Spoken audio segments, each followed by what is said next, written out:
Coffee ನಾಡಲ್ಲಿ ಮಳೆ ಅಬ್ಬರ ದಿನೇ ದಿನೇ ಜಾಸ್ತಿ ಆಗ್ತಾನೆ ಇದೆ. ಇವತ್ತು ಕೂಡ ಮಳೆ ಮುಂದುವರಿಯುವ ಸಾಧ್ಯತೆ ಇದೆ ಅಂತ ಹವಾಮಾನ ಇಲಾಖೆ ಮುನ್ಸೂಚನೆ ಕೊಟ್ಟಿದೆ. ಹಾಗಾಗಿ ಚಿಕ್ಕಮಗಳೂರಿನ ಮಲೆನಾಡು ಭಾಗದಲ್ಲಿ ಆತಂಕದ ವಾತಾವರಣ. ಇವತ್ತು ಅಂಗನವಾಡಿ ಶಾಲೆಗಳಿಗೆ ರಜೆ ಘೋಷಣೆ ಮಾಡಲಾಗಿದ್ದು, ಕೊಪ್ಪ ಹಾಗೂ ಶೃಂಗೇರಿ ತಾಲೂಕಿನ ಶಾಲೆಗಳಿಗೆ ರಜೆ ನೀಡಲಾಗಿದೆ. ಅಂಗನವಾಡಿ ಹಾಗೂ ಪ್ರಾಥಮಿಕ ಶಾಲೆಗಳಿಗೆ ರಜೆ ಘೋಷಣೆ ಮಾಡಲಾಗಿದ್ದು, ಮತ್ತೊಂದು ಕಡೆ ಅಪಾಯದ ಮಟ್ಟ ಮೀರಿ ನದಿಗಳು ಹರಿತಾ ಇದೆ. ಭಾರಿ ಮಳೆಯಿಂದ ತುಂಗಾ ನದಿ ನೀರಿನ ಪ್ರಮಾಣದಲ್ಲಿ ಏರಿಕೆ ಆಗಿದ್ದು, ಶೃಂಗೇರಿಯ ಗಾಂಧಿ ಮೈದಾನದ ರಸ್ತೆ ಸಂಪೂರ್ಣ ಜಲಾವೃತ ಆಗಿದೆ ಅನ್ನೋದ್ರ ಬಗ್ಗೆ ಡೀಟೇಲ್ ಸಿಗ್ತಾ ಇದೆ.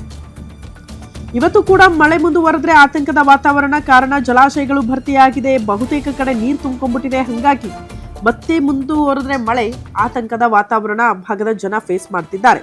ಈ ಕುರಿತು ನಮ್ಮ ಪ್ರತಿನಿಧಿ ಭರತ್ ಬೆಟ್ಟದ ಮನೆ ಒಂದು ಪ್ರತ್ಯಕ್ಷ ವರದಿ ಕೊಟ್ಟಿದ್ದಾರೆ, ನೋಡ್ಕೊಂಡು ಬರೋಣ.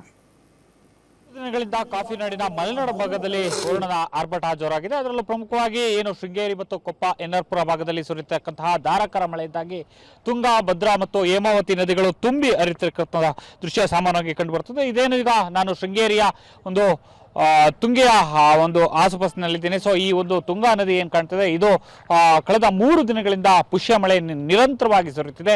ಆ ಒಂದು ಮಳೆಯ ಪ್ರವಾಹದಿಂದಾಗಿ ಈಗ ನದಿಯ ಒಂದು ನೀರಿನ ಅರಿವಿನ ಪ್ರಮಾಣ ಕೂಡ ಏರಿಕೆಯಾಗಿದೆ. ಏನು ಗರಿಷ್ಠ ಮಟ್ಟವನ್ನು ಮೀರಿ ಈ ಒಂದು ನದಿ ಹರಿತಿರತಕ್ಕಂಥದ್ದು. ಹಾಗೆ ಏನು ಶೃಂಗೇರಿ ದೇವಾಲಯದ ಆಸುಪಾಸಿನಲ್ಲಿರ್ತಕ್ಕಂತಹ ಪಾರ್ಕಿಂಗ್ ಲಾಟ್ ಜೊತೆಗೆ ಏನು ಈ ಒಂದು ಪಾರ್ಕಿಂಗ್ ಲಾಟ್ ಏನಿದೆ, ಈ ಒಂದು ಪಾರ್ಕಿಂಗ್ ಲಾಟ್ನ ಮಟ್ಟಕ್ಕೆ ಈಗ ನೀರು ಹರಿರ್ತಕ್ಕಂಥದ್ದು. ಹಾಗೇನೆ ಇಲ್ಲಿಂದ ಏನು ದೇವಾಲಯಕ್ಕೆ ಸಂಪರ್ಕ ಕಲ್ಪಿಸಿದಂಥ ಒಂದು ರಸ್ತೆ ಏನಿದೆ, ಸೊ ಈ ಒಂದು ರಸ್ತೆ ಕೂಡ ಸಂಪೂರ್ಣವಾಗಿ ಜಲಾವೃತ ಆಗಿರ್ತಕ್ಕಂಥದ್ದು. ಹಾಗೇನೆ ಇದೇ ರೀತಿಯಾಗಿ ಮಳೆ ಕೂಡ ಸಾಕಷ್ಟು ಕಡೆಗಳಲ್ಲಿ ಮುಂದುವರೆದಿದೆ.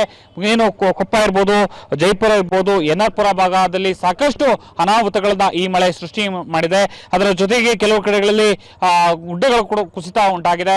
ಮತ್ತೊಂದು ಕಡೆಯಲ್ಲಿ ವಾಹನಗಳ ಸಂಚಾರಕ್ಕೂ ಕೂಡ ಅಡಚಣೆ ಉಂಟಾಗಿದೆ.